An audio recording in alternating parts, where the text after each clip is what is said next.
dégâts considérables dans la commune d'Abobo après les pluies diluviennes de ces derniers jours. Les populations de Akekwa et Ndotré vivent difficilement. Bientôt la retraite, mais Usain Bolt, toujours plus rapide. Le sprinter jamaïcain a remporté hier les 100 mètres du Grand Prix de Kingston. Enfin, 4 nouvelles interpellations dans le nord-est du Maroc, toujours secoué par un mouvement de contestation populaire. Quelle est l'origine de cette grogne? On en parle également ce soir. Madame, Monsieur, bonsoir et bienvenue sur RTI 2. Les pluies font rage dans le district d'Abidjan. De nombreuses voies coupées. Ces situations rendent difficile la circulation, notamment au quartier Akekwa, dans la commune d'Abobo. À noter également que les eaux de pluie envahissent souvent les maisons. Elles sont même décoiffées par le vent. Même calvaire un peu plus loin, à Abobo Ndotré, les familles vivent dans des conditions très difficiles. Toujours dans le district d'Abidjan, les fortes précipitations ont également fait des dégâts dans la commune de Cocody, notamment à la Riviera Palmeraie, zone la plus touchée. Cette situation a donc emmené les autorités municipales à réclamer un plan d'urgence pour l'assainissement de ce quartier.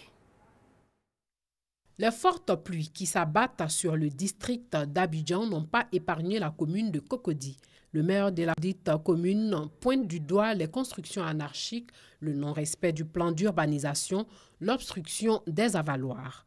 Face à cette situation, Ngwan Mathiassa, le maire de la commune de Cocody, le directeur général de la décentralisation et le représentant des populations de la commune se sont réunis pour trouver des solutions. À la rivière Palmeraie, au carrefour Marie-Odilo, où il a été constaté l'inondation des habitations et commerces et une dégradation des voies. À Angry, secteur BMI, nous avons constaté l'effondrement de la clôture d'un immeuble R+3 qui a causé malheureusement des pertes en vie humaine, une femme et son enfant.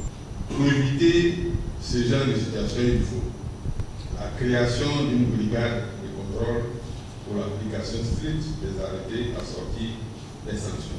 La saison des pluies a fait de nombreux dégâts matériels et coûté la vie à au moins 8 personnes.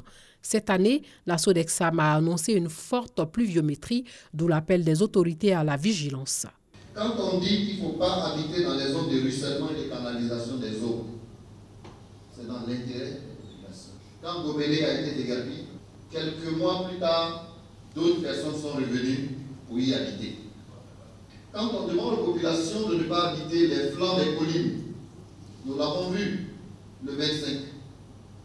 Une maison à Le Bougon, habitée, le bas est complètement creusé. La maison est en train de tomber, ils sont dedans. Heureusement, la maison en chutant a amorcé, on va dire, une pause.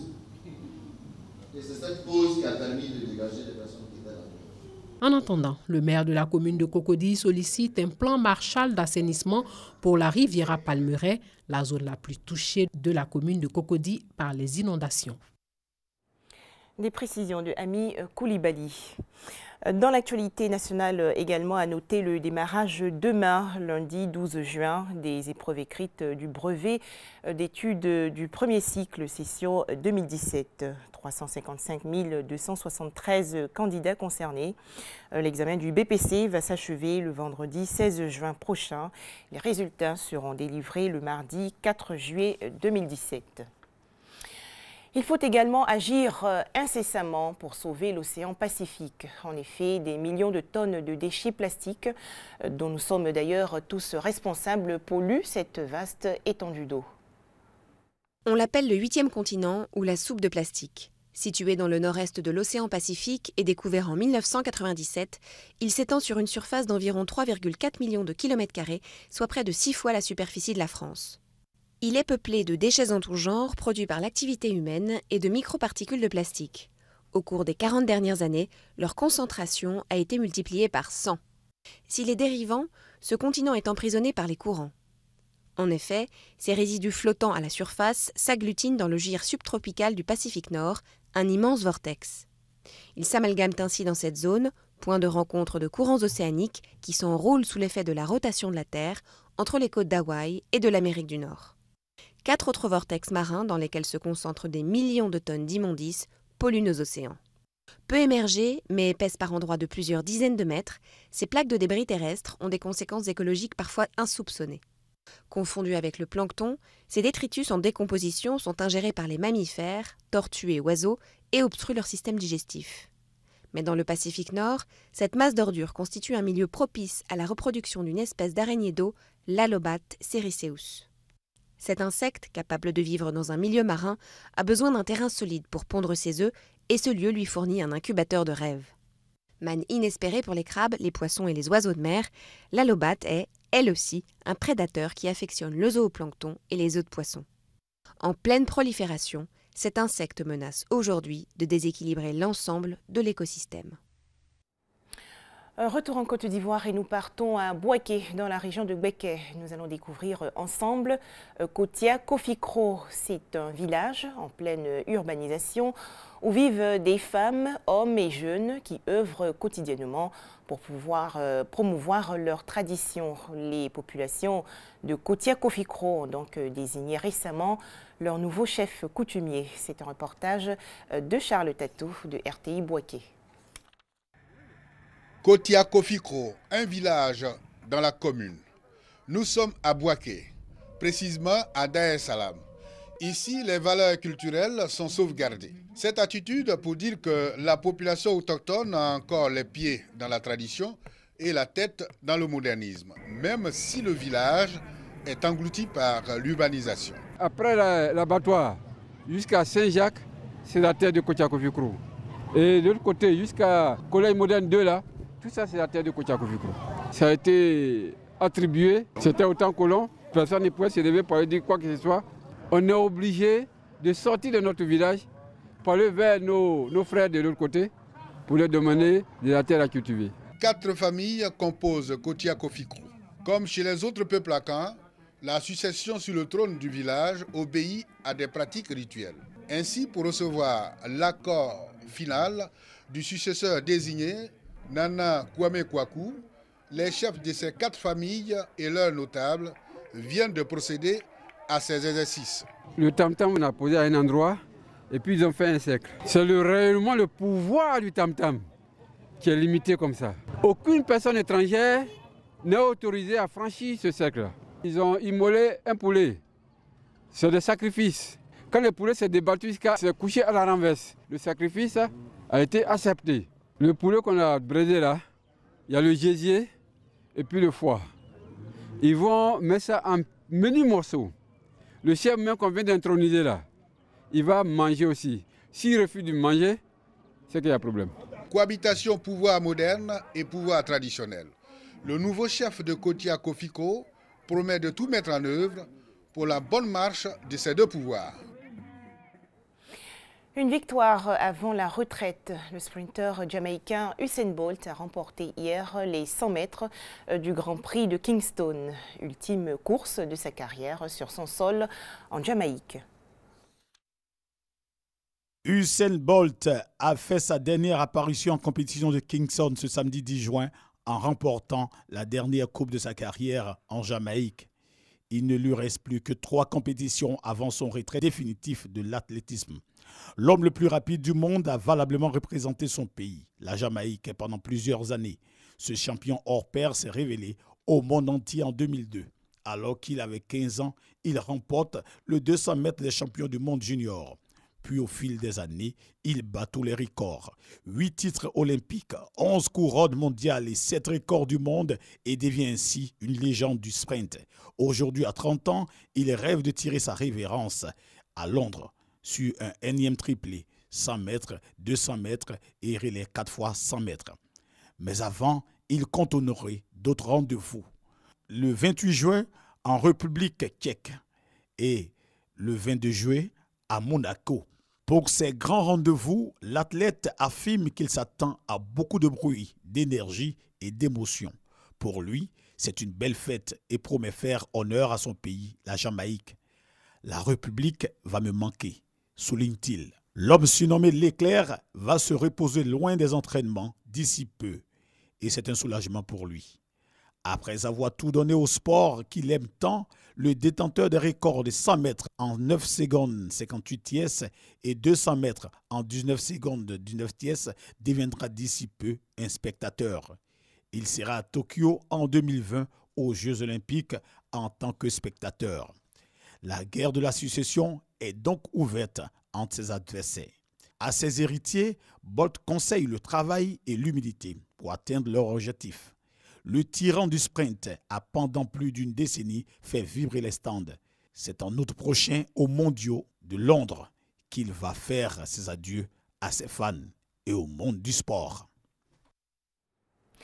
Un commentaire de Éric Goré.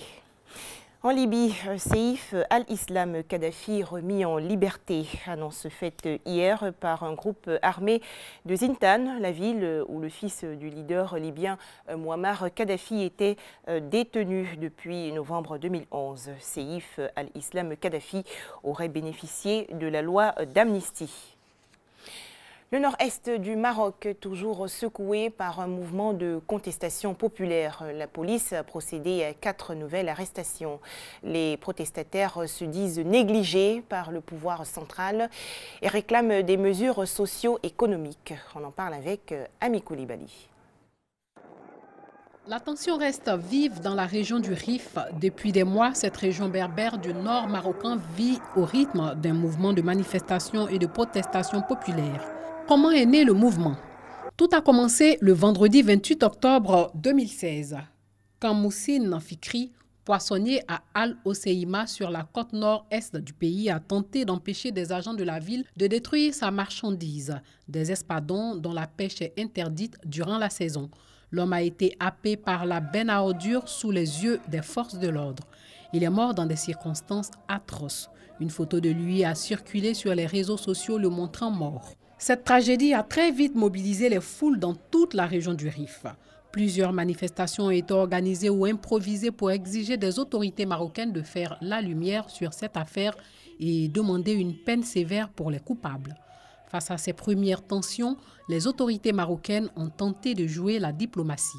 Le roi Mohamed VI, qui se trouvait à l'époque en Tanzanie pour plaider le retour de son pays à l'Union africaine, a dépêché son ancien ministre de l'Intérieur à Al-Hoceïma pour présenter les condoléances et la compassion du monarque à la famille du défunt. Il a également ordonné l'ouverture d'une enquête minutieuse et approfondie. Mais la réaction en apparence positive du Makzen n'a pas fait cesser les manifestations. Que revendique le mouvement? Les revendications des Rifains dépassent désormais le cadre de la vérité sur la mort de Moussine Fikri. Portées par un mouvement contestataire de plus en plus organisé, ces revendications sont devenues sociales, économiques et culturelles.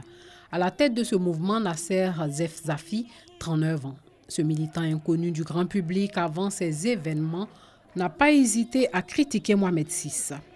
Sur l'une de ses vidéos, il n'hésite pas à défier des militaires qui tentaient de l'empêcher d'assister à une manifestation.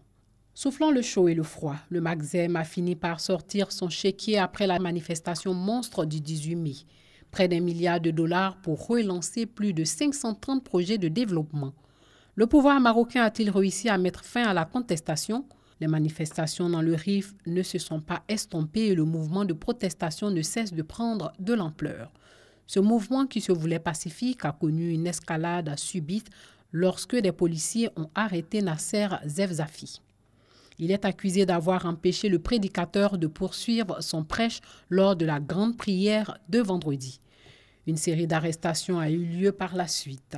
Nasser Zefzafi et ses principaux meneurs. Nasser Zefzafi et 6 autres accusés dans cette affaire ont d'ailleurs été déférés devant le parquet et ont été placés en détention dans une prison de Casablanca selon le procureur près la cour d'appel de Casablanca. Au total, 86 personnes sont poursuivies par la justice. Depuis, les manifestations nocturnes sont quotidiennes ce mois de Ramadan à Al-Hoceïma et dans la localité voisine Timzourem. Un groupe de femmes policiers était spécialement affecté au groupe de manifestantes, des manifestantes qui brandissent des portraits de personnes incarcérées. Enfin, les législatives 2017 en France, les populations ont voté aujourd'hui pour le premier tour du scrutin. À noter que le taux de participation est en forte baisse avec 40,75% contre 48,31% en 2012. Et selon les premières estimations, le mouvement En Marche créé par Emmanuel Macron arriverait nettement en tête. Voilà, merci de nous avoir suivis. Très bon début de semaine à tous sur RTI2.